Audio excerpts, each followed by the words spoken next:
Welcome to Prayagraj institute. इस video में हम लोग डिस्कस करेंगे इंपॉर्टेंट एमसीक्यू हिस्ट्री से संबंधित। हमारे सामने जो पहला प्रश्न है कि निम्नांकित में से किसकी तुलना मैकवेली के प्रिंस से की जाती है। तो ये है कौटिल्य का अर्थशास्त्र। तो कौटिल्य का अर्थशास्त्र है, उसकी तुलना मैकियावेली के प्रिंस से की जाती है। अगला प्रश्न अगला प्रश्न ये है कि वह शासक कौन था जिसने राज सिंहासन पर बैठने के लिए अपने बड़े भाई सुसीम की हत्या की थी। तो वो था अशोक। Next question. अगला प्रश्न ये है कि बिंदुसार ने विद्रोहियों को कुचलने के लिए अशोक को कहाँ भेजा था। तो बिंदुसार का पुत्र था अशोक, तो बिंदुसार ने विद्रोहियों को कुचलने के लिए अशोक को वह भेजता है तक्षशिला। Option number B. अगला प्रश्न अगला प्रश्न ये है कि निम्नलिखित में से वह व्यक्ति कौन है जिसका नाम देवानाम पियादसी भी था। ये था मौर्य सम्राट अशोक। अगला प्रश्न हमारे सामने जो अगला प्रश्न है कि निम्नलिखित में से प्राचीनतम राजवंश कौन सा है। दिए गए जो चार राजवंश है उसमें प्राचीनतम बताना है, सबसे पुराना राजवंश। तो ये था मौर्य वंश। Option number A. अगला प्रश्न कलिंग विजय के उपरांत अशोक महान ने किस धर्म को अंगीकार किया था। ये था बौद्ध धर्म। Option number B. अगला प्रश्न सांची किस धर्म से संबंधित कला व मूर्त कला का निरूपण करता है। तो सांची जिस धर्म से संबंधित कला व मूर्ति कला का निरूपण करता है वह है बौद्ध धर्म। Option number B. अगला प्रश्न अगला प्रश्न यह है कि प्राचीन भारत का वह प्रसिद्ध शासक जिसने अपने जीवन के अंतिम दिनों में जैन धर्म को अपनाया था। जी हाँ, मौर्य वंश का जो संस्थापक है चंद्रगुप्त मौर्य, वह अपने अंतिम दिनों में जैन धर्म को अपना लेता है। अगला प्रश्न ये है कि मौर्य साम्राज्य की स्थापना किसने की। जैसा अभी हमने बताया, जी हाँ, चंद्रगुप्त मौर्य ने मौर्य वंश की स्थापना की थी। अगला प्रश्न निम्नलिखित में से कौन सा शासक मौर्य वंश से संबंधित नहीं है। आपको बताना है कि कौन जो है वो मौर्य वंश से संबंधित नहीं है। जो अजात शत्रु है वो मौर्य वंश से संबंधित शासक नहीं है, यह हर्यक वंश का शासक है। अगला प्रश्न इनमें से अशोक का उत्तराधिकारी कौन था। तो अशोक का उत्तराधिकारी दिए गए ऑप्शन में कुणाल था। ठीक है, ऑप्शन नंबर ए। अगला प्रश्न कौन। मुद्रा राक्षस का लेखक Vishakhadatta. Option number B. अगला प्रश्न विशाख दत्त के प्राचीन भारतीय नाटक मुद्रा राक्षस का विषय वस्तु क्या है। तो मुद्रा राक्षस के जो विषय वस्तु है वो है ऑप्शन नंबर डी। फिर से देख लीजिए, जो सब्जेक्ट रिलेटेड है मुद्रा राक्षस से वो है चंद्रगुप्त मौर्य के समय में राज दरबार के दुर्भी संधियों के बारे में बताना। ऑप्शन नंबर डी इसका जो है वो सही उत्तर है। अगला प्रश्न किसने सहिष्णुता, उदारता और करुणा के त्रिविध आधार पर राजवंश की स्थापना की थी। तो ये थे सम्राट अशोक। Option number A. अगला प्रश्न निम्नलिखित किस शहर से अशोक के शिलालेख प्राप्त यहाँ पे पूछा जा रहा है कि नहीं हुए हैं। ठीक है, तो दिए गए ऑप्शन में ये है पाटलिपुत्र। पाटलिपुत्र वर्तमान का पटना है, वहां से अशोक के शिलालेख जो है वो प्राप्त नहीं होते हैं। अगला प्रश्न नंद वंश के बाद मगध पर किस राजवंश ने शासन किया था। तो नंद वंश के बाद जिस राजवंश ने शासन किया था वो था मौर्य वंश। Option number A. अगला प्रश्न मौर्य काल में शिक्षा का सर्वाधिक प्रसिद्ध केंद्र पूछा जा रहा है। ठीक है, मौर्य काल में शिक्षा का सबसे प्रसिद्ध केंद्र था तक्षशिला। ठीक है, ऑप्शन नंबर सी। मेगास्थनीज की पुस्तक का नाम बताना है आपको। मेगास्थनीज की पुस्तक का नाम था इंडिका। Option number D. इनमें से किस मौर्य शासक ने दक्कन पर विजय प्राप्त की थी। इनमें से किस मौर्य शासक ने दक्कन दक्कन पर विजय प्राप्त की थी। दिए गए ऑप्शन में से उत्तर है चंद्रगुप्त। Option number B. अगला प्रश्न मेगास्थनीज ने भारतीय समाज को कितने श्रेणियों में विभाजित किया था। तो मेगास्थनीज ने भारतीय समाज को 7 श्रेणियों में विभाजित किया था। Option number D. कौटिल्य के अर्थशास्त्र में किस पहलू पर प्रकाश डाला गया है। कौटिल्य के अर्थशास्त्र रिलेटेड है राजनीतिक नीतियों से। ठीक है, पॉलिटिकल पॉलिसीज से। Option number B. अगला प्रश्न निम्न में से कौन सा क्षेत्र अशोक के साम्राज्य में सम्मिलित नहीं था। ठीक, तो निम्न में से कौन सा क्षेत्र अशोक के साम्राज्य में सम्मिलित नहीं था? तो वो था श्रीलंका। ठीक है, ऑप्शन नंबर सी। पाटलिपुत्र में स्थित चंद्रगुप्त मौर्य का महल मुख्यतः बना था। ठीक है, आपको बताना है कि पाटलिपुत्र में चंद्रगुप्त मौर्य का महल है वो किससे बना था? तो लकड़ी का बना हुआ था, ऑप्शन नंबर सी। अगला प्रश्न, किस अभिलेख से यह साबित होता है कि चंद्रगुप्त मौर्य का प्रभाव पश्चिम भारत तक फैला हुआ था? ठीक, किस अभिलेख से यह साबित होता है कि चंद्रगुप्त मौर्य का प्रभाव पश्चिम भारत तक फैला होता है? यह है रुद्रदमन का जूनागढ़ अभिलेख। और रुद्रदमन का जूनागढ़ अभिलेख, ऑप्शन नंबर। एकमात्र स्तंभ लेख जिसमें अशोक ने स्वयं को मगध का सम्राट बताया था। ठीक है, यह है भाब्रू स्तंभ, option number C. Option number C. यहाँ पे दो लिस्ट दी गई है, उसको आपको मैच करना है। एक है लिस्ट वन और दूसरी है सूची दो। ठीक, तो मैच करना है। तो दिए गए ऑप्शन में जो उत्तर होगा वो होगा ऑप्शन नंबर सी। ठीक, ऑप्शन नंबर सी। तो सी में है क्या आसान? ये है। तो में सी के अनुसार ए का मैच है दो से। चंद्रगुप्त को सेंडोकोट भी बोलते थे। ठीक है, और बी का तीन, बिंदुसार को अमृत घात। ठीक है, बिंदुसार को अमृत घात भी बोला जाता था। अशोक को जैसा हम जानते हैं कि प्रियदर्शी, थोड़ा सा इसको हम नीचे कर लेते हैं, प्रियदर्शी बोलते थे। और चाणक्य जो है वो विष्णु गुप्त के नाम से जाना जाता है। तो ये मैच होता है लिस्ट ए और लिस्ट दो। अगला प्रश्न, उत्तरांचल के किस स्थान पर अशोक का एक शिलालेख प्राप्त हुआ है? ठीक, तो यहाँ पे दिए गए ऑप्शन में जो सही उत्तर है वो है कालसीन, ऑप्शन नंबर बी, कालसीन। इनमें से किस शासक ने सांची का स्तूप बनवाया था? इनमें से किस शासक ने सांची का स्तूप बनवाया था? ये था अशोक। अगला प्रश्न, अशोक के शिलालेखों को पढ़ने वाला प्रथम अंग्रेज कौन था? ठीक है, अशोक के शिलालेखों को पढ़ने वाला प्रथम अंग्रेज था जेम्स प्रिंसेप। अगला प्रश्न, अशोक के किस शिलालेख में कलिंग युद्ध विजय का वर्णन है? तो अशोक के किस शिलालेख में कलिंग युद्ध का वर्णन है? तो ये है शिलालेख नंबर 13, ऑप्शन नंबर डी। अगला प्रश्न, प्रसिद्ध यूनानी राजदूत मेगास्थनीज भारत में किसके दरबार में आए थे? ठीक है, तो जो मेगास्थनीज है वो चंद्रगुप्त मौर्य के दरबार में आता है, ऑप्शन नंबर। अगला प्रश्न, निम्नलिखित में से कौन सा राजा प्राय जनता के संपर्क में रहता था? ठीक है, ये थे सम्राट अशोक।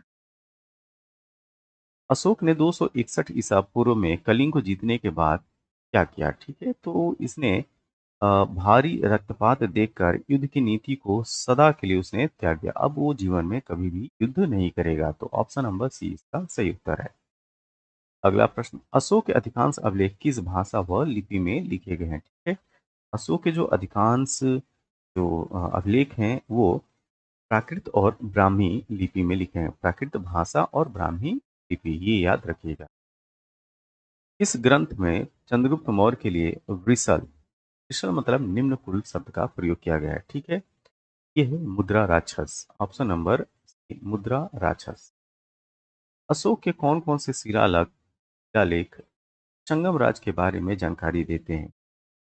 तो दिए गए ऑप्शन में जो सही उत्तर है वो है एक, तीन, चार। तो अशोक के कौन से शिलालेख संगम राज्य के बारे में जानकारी देते हैं? तो दिए गए जो ऑप्शन है, जो उत्तर है वो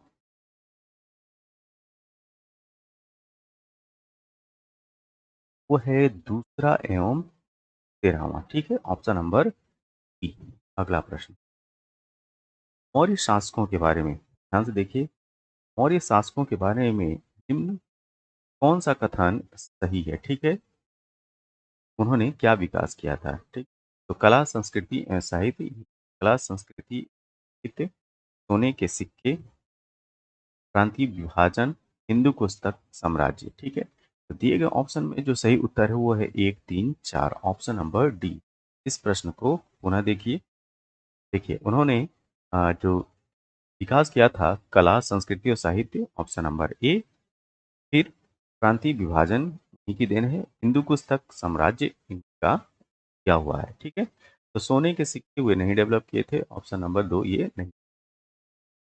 तो 1, 3, 4 इसका सही उत्तर है। अगला प्रश्न, यहाँ पे एसर्शन और डिवीजन टाइप का ये प्रश्न है, ठीक है। इसमें आपको बताना है कि क्या सही है। अशोक ने कलिंग को मौर्य साम्राज्य में समाविष्ट कर लिया था, ये स्टेटमेंट सही है। कलिंग दक्षिण भारत को आने वाली स्थलीय एवं समुद्री मार्गों को नियंत्रित करता था, जी हाँ, एक्सप्लेन सही है। तो दिए गए जो ऑप्शन है ऑप्शन नंबर ए। दूसरा, अशोक के अशोक के राजाधीशों के अनुसार धार्मिक निष्ठा की अपेक्षा जनता के मध्य सामाजिक समरसता अधिक महत्वपूर्ण थी, ये पॉइंट रखा गया है। दूसरा पॉइंट ये रखा गया है कि उसने धर्म संवर्धन के स्थान पर समता के विचारों का प्रसार किया है, ठीक। तो दिए गए ऑप्शन में आपको सही उत्तर बताना है। तो यहाँ पे असर्शन जो है कथन और कारण दोनों जो हैं वो सही हैं और उनकी व्याख्या भी करते हैं। तो इस वजह से जो सही उत्तर होगा वो होगा ए। ए और आर दोनों सही हैं। आर जो है एक ही सही व्याख्या करता है। अगला प्रश्न, निम्नलिखित में से किस राज्यादेश में अशोक के व्यक्तिगत नाम अशोक का उल्लेख मिलता है, ठीक है। तो ये है सही उत्तर मस्की। निम्नलिखित वक्तव्यों में कौन सा एक वक्तव्य अशोक के प्रस्तर स्तंभों के बारे में सही है। तो ये है सभी। ये शानदार पॉलिश युक्त थे, भी सही है। ये अखंड थे, ये भी सही है। स्तंभों का सॉफ्ट शंक्वाकार है, ये भी सही थे। तो ऑप्शन नंबर डी जो का सही उत्तर है।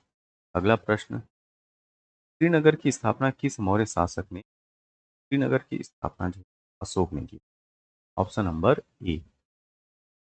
अगला प्रश्न, अशोक ने अपने राज्याभिषेक के चौथे वर्ष में नी ग्रोथ के प्रभाव से प्रभावित होकर किससे बौद्ध धर्म की दीक्षा ली थी, ठीक है? ये था उपगुप्त, ऑप्शन नंबर सी।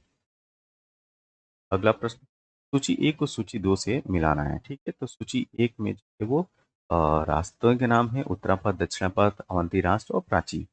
और दूसरी तरफ जो है वो जगह है मैच खाएगा, ठीक। तो दिए गए ऑप्शन में उत्तर है वो है ऑप्शन नंबर ए। उत्तरापथ किला, दक्षिणापथ पूर्णगिरी, ठीक है। अवंती राष्ट्र जो है वो उज्जैनी, अवंती उज्जैनी के दूसरे भी हैं। और प्राची पूर्वी प्रदेश जो है वो पाटलिपुत्र। इस तरह से ऑप्शन नंबर ए इसका सही।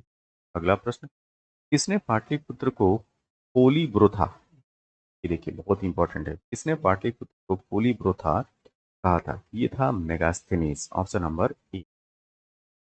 अगला प्रश्न, मौर्य काल में गुप्तचरों को क्या कहा जाता था। तो मौर्य काल में गुप्तचरों को गुड़ पुरुष बोलते थे। क्या बोलते थे, गुड़ पुरुष, ऑप्शन नंबर ए।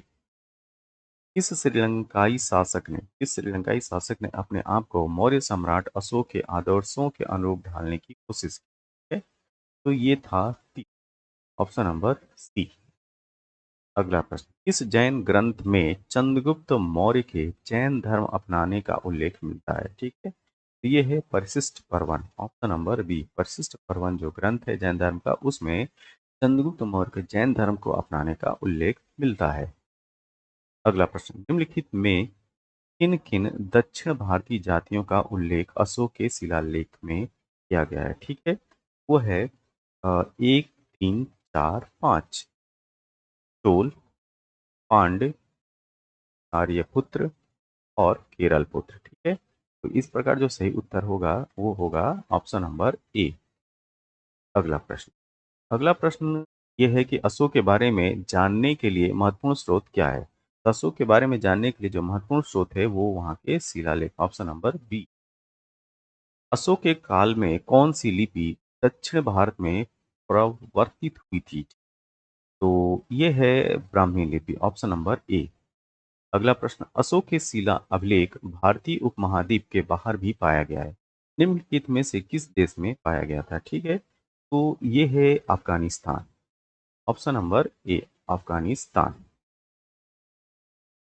अत्यंत पॉलिश किए गए एकात्म अशोक स्तंभ जिस पांडु रंजित बालू कास्म के एकल टुकड़ों में तराशे गए हैं उसे साधारणतः कहाँ के खदानों से निकाला गया था? ठीक है, ये है मिर्जापुर के समीप चुनार से। ऑप्शन नंबर ए, मिर्जापुर के समीप चुनार से। अगला प्रश्न, बिंदुसार की मृत्यु के समय अशोक एक प्रांत का गवर्नर था, तो वह प्रांत की पहचान करनी थी, वो प्रांत कौन सा? ये प्रांत था उज्जैन। ठीक है, मध्य प्रदेश का उज्जैन। अगला प्रश्न, कौन सी घोषणा युद्ध और हिंसा के प्रति अशोक के आंतरिक दुख को स्पष्ट करता है? ठीक है, तो ये है कलिंग का पृथक शिलालेख। कलिंग का पृथक शिलालेख इसमें युद्ध और हिंसा के प्रति अशोक के आंतरिक दुख को स्पष्ट करता है।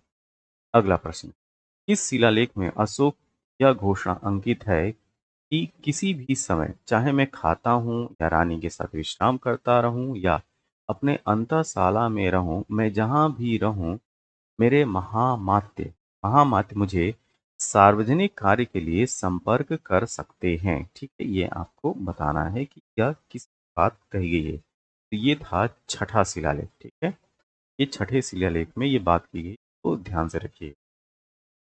अगला प्रश्न, निम्नलिखित में से कौन निम्नलिखित में से कौन अवरोही क्रम में जिला स्तर के अधिकारियों के नाम बताता है? ठीक है, तो ये है ऑप्शन नंबर ए, प्रादेशिक के बाद राज्य के बाद जो है इक्तुक। ये जो है अवरोही क्रम है, घटता हुआ क्रम है। ठीक है, अगला प्रश्न, मौर्य काल में विष्टि शब्द का प्रयोग किस संदर्भ में मौर्य काल में विष्टि शब्द का प्रयोग किस संदर्भ में किया जाता था? ठीक, तो विष्टि जो है वो बेगारी कहते हैं, वो उसके लिए किया जाता था। ठीक है, मौर्य काल में सीता शब्द का प्रयोग मौर्य काल में सीता शब्द का प्रयोग किस संदर्भ में किया जाता है? तो यह किया जाता है राजकीय भूमि से प्राप्त आय को सीता बोला जाता था। अगला प्रश्न, कहाँ से प्राप्त अभिलेख से मौर्य काल में अकाल जैसी दैवी प्रकोप के समय राज्य द्वारा राहत कार्य किए जाने का विवरण मिलता है? ठीक है? तो ये है महास्थान सोहगौरा में। ऑप्शन नंबर ए, अशोक ने श्रीलंका में बौद्ध धर्म का प्रचार हेतु किसे भेजा था? ठीक है, बौद्ध धर्म के प्रचार हेतु महेंद्र और संघमित्रा दोनों को भेजा था। तो सही उत्तर क्या होगा? वो होगा ऑप्शन नंबर सी। अगला प्रश्न, अशोक के मन सेहरा जो कि पाकिस्तान में है, ठीक है, और शहबाजगढ़ी ये भी पाकिस्तान में है, से प्राप्त बृहद शिलालेखों में किस लिपि का प्रयोग किया गया है? तो यहाँ पे का प्रयोग किया गया है वो है Kharoshthi. Kharoshthi, option number A. इस वीडियो का अंतिम प्रश्न, तो अंतिम प्रश्न हमारे सामने ये है कि कहाँ से